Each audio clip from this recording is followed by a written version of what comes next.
I'm Grace Rutty. I'm from Darra Catholic Parish and I work in accounting in Brisbane City. I first went to World Youth Day in Madrid in 2011 and had an incredible experience there as my eyes were opened to what a universal church the Catholic Church really is. As before going, I felt like one of the only young people in my parish, but once I got over to World Youth Day in Madrid, my eyes were open to just how many young Catholics there were out there, just like me, searching and wanting to know more about their faith and deepening their relationship with God. I was also privileged to also attend World Youth Day in Krakow in Poland in 2016, and there it was just amazing to again see so many young people that were inspired by the lives of the saints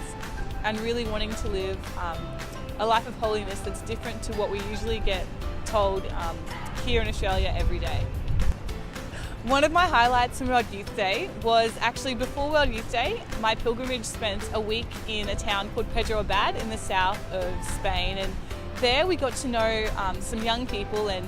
when we got to World Youth Day in Madrid, I was really hoping that we'd be able to see some of the people, but it was crazy. There was millions of people there, and at the last Mass, it was actually a miracle that I was able to get in, because a lot of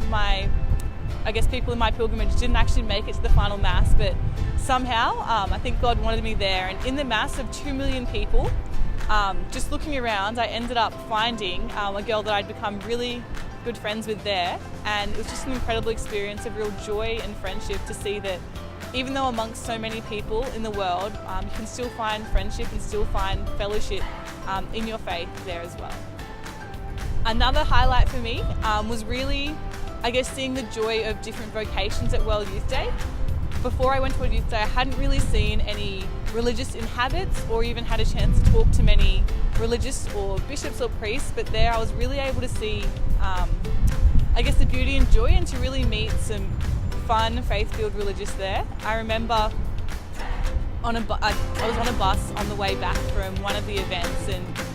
sharing with someone on the bus, I saw these nuns, they were running around and they looked so joyful, and I don't think they had shoes on because there was a sprinkler, but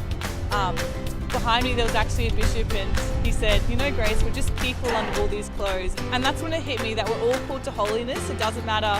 who we are or where we've come from, we're all called to be saints. And it doesn't matter if we're religious or if we're called to different vocations. God has a plan for each of us, and it doesn't matter what we wear, it's about who we are and what we do with the love that God's given us.